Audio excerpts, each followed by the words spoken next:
بسم اللہ الرحمن الرحیم حامدا و مصلیا و مسلما اما بعد۔ معارف التجوید کا سبق نمبر 7 ہے حروف کے بیان میں۔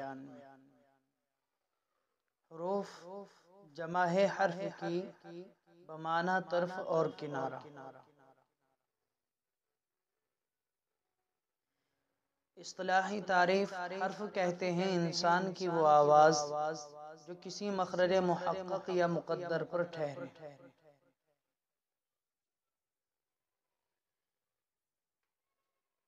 لغت کے اعتبار سے حرف کے معنی بیان کیے ہیں کہ حرف کے معنی طرف کے اور کنارے کے آتے ہیں، اور اہل فن کی اصطلاح میں حرف کسے کہتے ہیں وہ یہ ہے کہ حرف انسان کی اس آواز کو کہتے ہیں جو کسی متعین یا غیر متعین مخرج پر مخصوص انداز سے ٹھہرے۔ متعین مخرج، غیر متعین مخرج، یہ مخرج محقق اور مخرج مقدر کہلاتا ہے۔ مخرج محقق کہتے ہیں جس جگہ سے کوئی حرف نکلتا ہے پھر وہ کسی متعین جگہ پر ٹھہر جائے اس کو کہتے ہیں مخرج محقق، اور جس کی آواز کسی متعین جگہ پر نہ ٹھہرے اس کو مخرج مقدر کہتے ہیں۔ آگے بیان کرتے ہیں حرف کی دو قسمیں ہیں، حروف اصلی، حروف فرعی۔ حروف اصلی وہ حروف ہیں جو اپنے مخرج اصلی سے نکلیں، اور ایسے حروف 29 ہیں جن کو حروف تہجی کہتے ہیں، یعنی الف، با، تا، ثا وغیرہ۔ یعنی جو حرف اپنے اصل مخرج سے نکل رہا ہو، یا دوسرے لفظوں میں یوں کہہ لیجئے کہ اگر کوئی حرف اپنے متعین مخرج سے نکل رہا ہو اس کو حرف اصلی کہتے ہیں۔ اب یہ حرف اصلی جو ہے ان کی تعداد 29 ہے جن کو عام طور پر حروف تہجی سے تعبیر کیا جاتا ہے، اور حروف تہجی الف، با، تا، ثا وغیرہ کو کہتے ہیں، یعنی وہ حروف جن کو ہجے کر کے پڑھا جاتا ہے۔ دوسری قسم حروف کی وہ حروف فرعی ہے۔ وہ حروف ہیں جو دو مخارج اصلی کے درمیان سے نکلیں۔ کہنا یہ چاہ رہے ہیں کہ جو حرف دو اصلی حرفوں کے مخرج سے نکلے،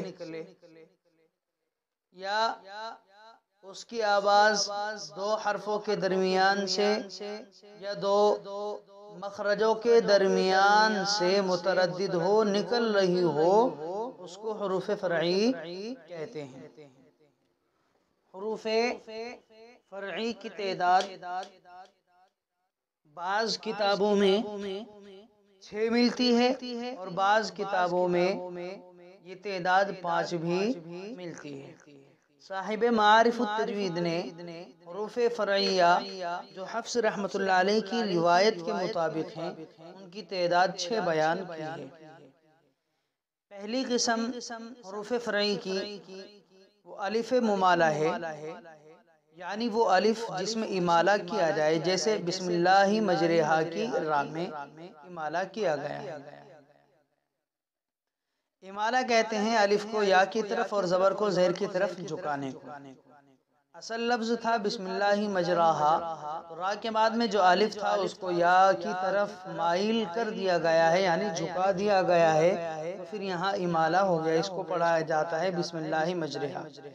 یاد رہے روایت حفص رحمۃ اللہ علیہ میں امالہ صرف اسی مقام پر ہوا ہے، کہیں اور امالہ نہیں پایا جاتا روایت حفص کے مطابق۔ باقی دیگر روایتوں میں امالہ کثرت پایا جاتا ہے۔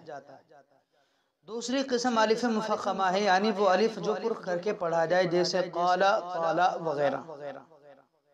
حروف فرعیہ کی دوسری قسم بتلاتے ہیں کہ الف مفخمہ ہے، یعنی وہ الف جو حروف مستعلیہ کے بعد میں، یوں کہہ لیجئے کہ را اور لام کے بعد میں اگر آ جائے تو وہ لام بھی پر کر کے وہ الف بھی پر کر کے پڑھا جائے گا.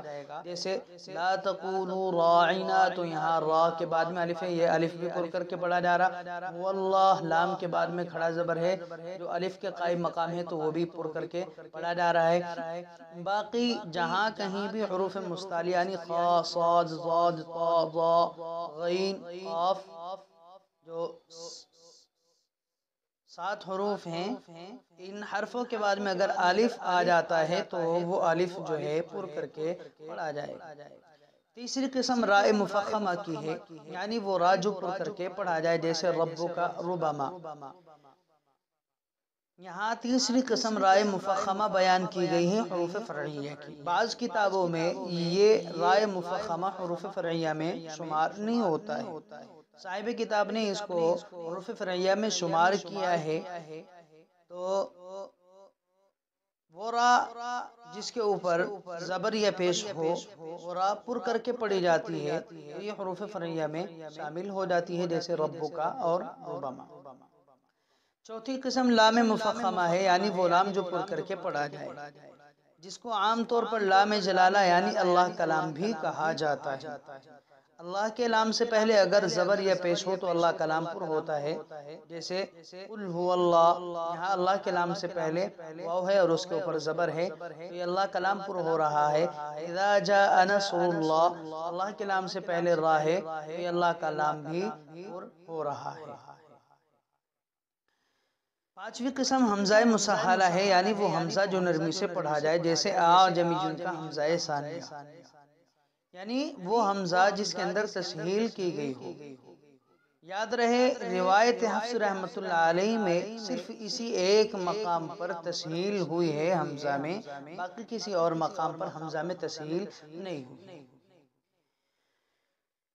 اعجمی دوسرا حمزہ جو ہے پڑھا تو جاتا ہے لیکن اس کے اندر سختی نہیں ہوتی ہے. چھٹی قسم حروف فرعیہ کی وہ حرف غنہ ہے، اور حرف غنہ اس میں کئی حروف پائے جاتے ہیں، جیسے نون مشدد ہے اور میم مشدد ہے. مثال دی گئی ہے انا عما، انا نون مشدد کی مثال ہے، عما میم مشدد کی مثال ہے. آگے لفظ استعمال کیا گیا یا مدغم یا مخفی. اب یہاں ادغام دو طرح کا ہو سکتا ہے، ادغام ناقص بھی ہو سکتا ہے جیسے من یقول، میوال وغیرہ، اور ادغام شفوی بھی ہو سکتا ہے جیسے علیہم مقصدہ، یعنی میم کے بعد میں دوسرا میم آ جائے تو نہ کر کے پڑھیں گے، جیسے علیہم مقصدہ. میم سے مراد میم ساکن ہے. اور مخفی میں 3 چیزیں آ سکتی ہیں. ایک ادغام اخفاء شفوی آ سکتا ہے، جیسے ترمیہم بحجارہ کے میم ساکن کے بعد اگر با آ جائے تو اخفاء ہوگا، یعنی غنے کے ساتھ میں پڑھیں گے، جیسے ترمیہم بحجارہ. دوسرے مخفی میں اخفاء حقیقی بھی آ سکتا ہے، جیسے اانتم اشد خلقا. اانتم نون ساکن کے بعد میں تا آ رہا ہے، جو اخفاء کے 15 حرفوں میں سے ایک حرف ہے. اور یہاں تیسرا مخفی جس کو ہم اپنی زبان میں قلب یا اقلاب بھی کہہ سکتے ہیں، تو یہ بھی ہو سکتا ہے، جس کو دوسرے لفظوں میں کہہ لیا جائے کہ اخفاء مع القلب، یعنی قلب کے ساتھ میں اخفاء کرنا. یہ ہوئے نون ساکن کے بعد میں اگر با آ جائے تو وہاں غنہ کر کے پڑھتے ہیں، جیسے من بعدو، تو یہ حرف غنہ میں شامل ہے. آپ حضرات کا یہ سبق تھا. اللہ رب العزت سمجھ عطا فرمائے، سمجھنے کی مکمل توفیق عطا فرمائے، اور صحیح سمجھ کے ساتھ اس کو یاد رکھنے کی بھی توفیق عطا فرمائے. وما علینا الا البلاغ.